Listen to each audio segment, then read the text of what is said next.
Good afternoon. So what is cause analysis? The purpose of cause analysis is to go beyond the surface symptoms and identify the factors that contribute to the occurrence of a particular issue or problem. By identifying these causes, organisations can develop effective solutions or preventive measures to address the issue and reduce the likelihood of recurrence. The requirement to undertake cause analysis was introduced into the assessment process to get facilities to think more about why issues were occurring rather than just address the issue. We do see at assessment that findings occur repeatedly, and so that suggests to me that we're not finding the underlying cause. My aim today is to demonstrate that the time and effort put into effective cause analysis is time and effort well spent and will prevent these issues recurring, improve staff engagement and reduce risk. A word about root cause. Root cause analysis describes the process of identifying the underlying cause of an issue. But whatever term is used, we're looking to the objective of effective cause analysis to identify the underlying cause and address that rather than just the symptoms. By spending time and effort in identifying the root cause, you can implement more effective and sustainable solutions, prevent recurrence, and so let's unpack a few of these issues. So continuous improvement is a systematic approach to enhancing processes, products or services incrementally over time. It's a philosophy that focuses on making small, ongoing improvements rather than large, infrequent ones. The goal is to constantly strive for excellence by identifying opportunities for improvement, implementing changes, and evaluating their effectiveness. The culture of continuous improvement relies on developing a culture of employee involvement, where staff feel empowered to participate. This has the added benefit of developing a sense of ownership. Staff will be more engaged and will be willing to participate if they see their ideas and suggestions being considered and acted upon. Data-driven decision-making. This is an approach to making choices and solving problems that relies on analysing relevant data and information instead of relying on intuition, experience or opinion. This approach aims to minimise biases and subjectivity by using objective data to guide decisions, and I'll talk more about bias later in this presentation. Risk reduction. Risk reduction involves taking steps to reduce the potential impact or likelihood of negative events occurring. By identifying and eliminating where possible the cause of an issue, the risk of that issue having a negative impact on your business is reduced. Managing and reducing risk is essential to safeguarding your business from loss of reputation and customer loyalty. And I mentioned symptoms and causes before, so I think this is one of the big things about cause analysis is distinguishing between the symptoms and the cause. So distinguishing symptoms from causes is crucial for understanding problems and engaging in effective cause analysis. Symptoms are indicators of an underlying issue, whilst causes are the factors behind those symptoms. Time spent on identifying the cause of an issue is likely to prevent that issue from recurring. This is time well spent and will contribute to continuous improvement and improved staff engagement. No one wants to be caught in a cycle of dealing with a recurring problem.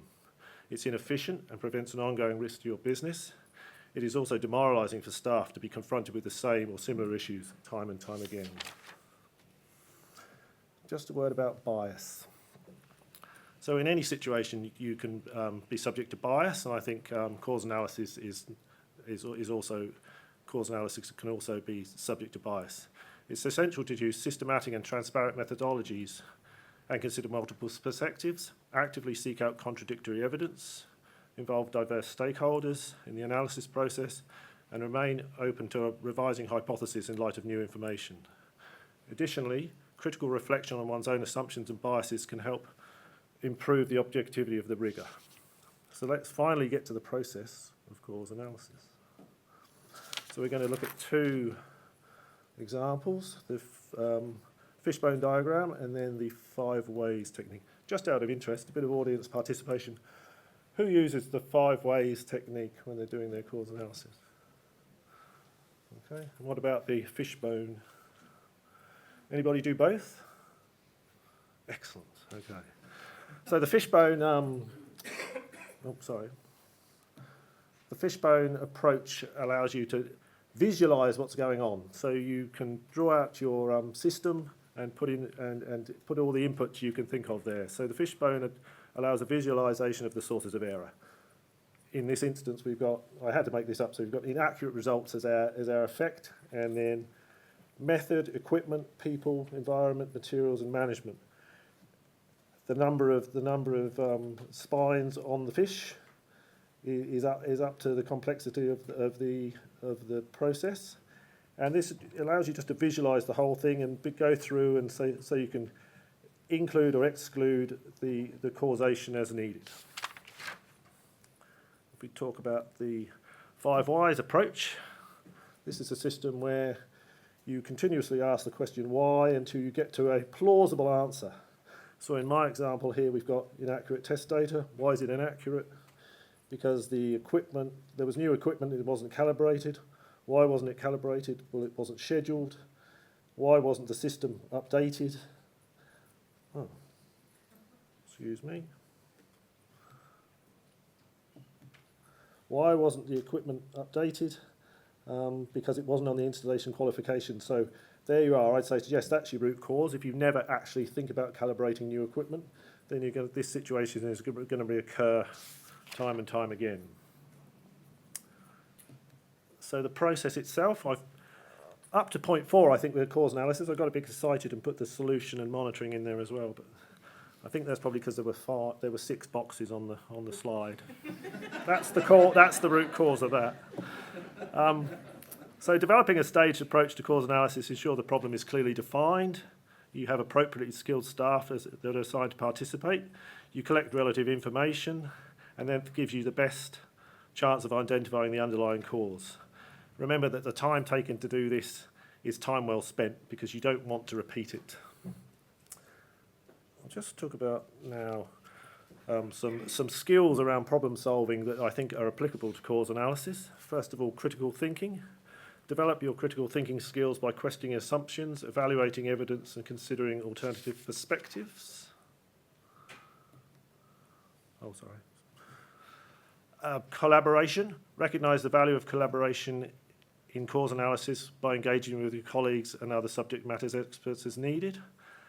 Decision making. Enhance your decision making skills by considering the potential impact of different courses of action and weighing their pros and cons. And then finally, reflective practice. Identify what worked and what could be improved. And over time, the more you do cause analysis, the more confidence you'll get and the more successful it will be. If we think about multidisciplinary teams, so these bring to the process diverse perspectives. So you bring individuals together with different backgrounds, expertise and viewpoints. And this diversity ensures a comprehensive examination of the problem from various angles, which can lead to a more accurate identification of the underlying causes. Knowledge sharing. Each member brings a unique knowledge and skills to the table, and so through collaboration and knowledge sharing, team members can learn from each other and enhancing their understanding of the issue, and also reducing bias.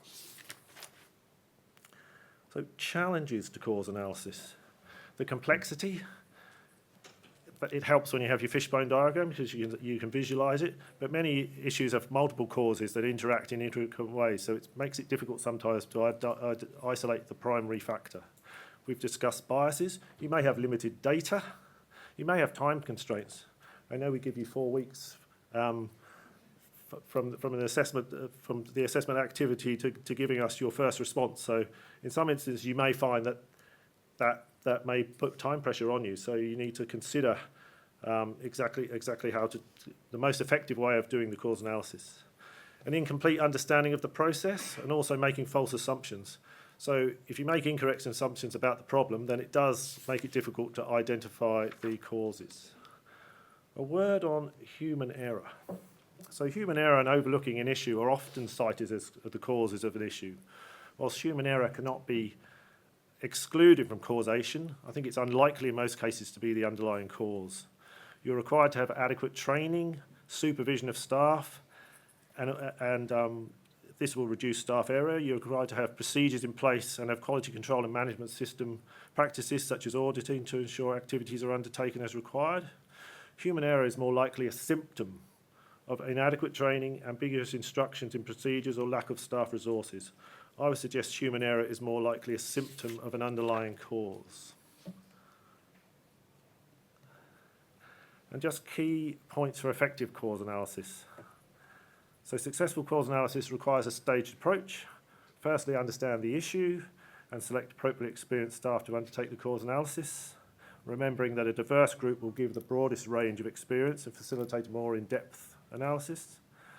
Information needs to be analysed to identify the potential causes and the most appropriate cause identified. And when a solution has been agreed upon, you should implement your action and then monitor that for effectiveness.